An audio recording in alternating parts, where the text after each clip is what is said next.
So I'm half Irish, half Italian, and my Irish grandma, I was a little bit closer with when I was younger. She babysat us a lot. Yeah. And Same. she was, I'm sorry, if my family's listening, I'm sorry, but she was a terrible cook, but she loved to cook. She loved making waffles and cinnamon bread. And so when I was a little wee one in the kitchen with her, I'd always want to watch her do something. And so she'd show me how to fold egg whites into something, how to proof bread dough. Okay. And since the age of 3 or 4, I was just really comfortable in the kitchen. It's pretty true. So if I didn't go to culinary school, the route usually to work your way up in a kitchen is start as a dishwasher. Oh, gosh. And what you have to do is show up on time every day. And that's all it takes to move up in a kitchen. Be consistent and show up. And if you get a degree, maybe you might start as a line cook instead of someone who's a dishwasher. So it helps a little bit, I would say. You definitely have more of like a rich understanding of food, of course. It's interesting when you're working in the executive level in the food industry, who you're able to talk to. And so if they talk to someone that's lower level in the product development lab, sometimes their concepts of how you should approach strategic development is kind of like over people's heads a little bit. Yeah. But when they talk to executive leadership, it's like they get it right away. They're like, we have to work with this company. So it was a combination of other women empowering me and just getting exposed to so many different facets. Yeah. I'm like, that's what marketing is. I feel so lucky with my life because someone gave me a chance. And that's how I feel like I've been able to take these steps in my career.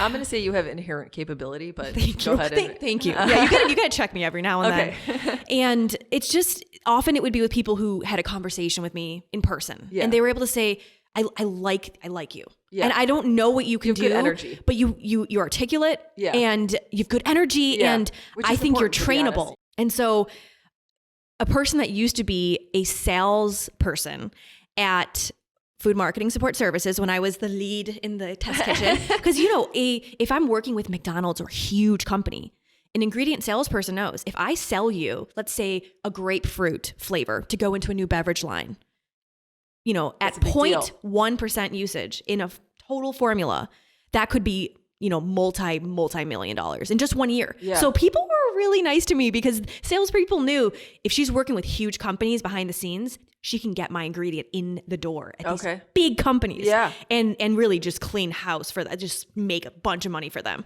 And so he really liked working with me because I knew I had the power by being the person who could say yes or no to these ingredients and make them a bunch of money. But I didn't flex on them in a rude way. I would say, I'm happy to have this meeting with you. So he gave me a chance, and mostly inside sales, like I said, when it started off, and then slowly but surely, I should say very quickly, Brian realized this girl's smart. Yeah. This girl needs to be moved up very quickly at this company because she can make big decisions. And I didn't hesitate to make them. And I didn't hesitate to feel like I don't belong in this role. I'm not smart enough. I'm not good enough. I just had fun making the decisions and I was respected along the way. Yeah. Yeah. And I owned it. And after a couple years, I was the VP of the entire company. There was this one section that said, I'm totally paraphrasing and it's not gonna be as beautiful when I repeat it, but it was saying, if you feel a lot of anxiety in your life right now, it's because you placed those bricks. Yeah. You built that house of anxiety. Yeah. So what you can do is knock down that house of anxiety and build a palace that brings you peace and fulfillment. And for some reason, the house metaphor, it just clicked for me. I was like, it is that simple. Doing all the work isn't that easy, but it is that simple to grasp that concept. That you are in control. Yeah. You're in control. So when I brought this up a couple minutes ago and you said, I wish you would have taken me to Italy.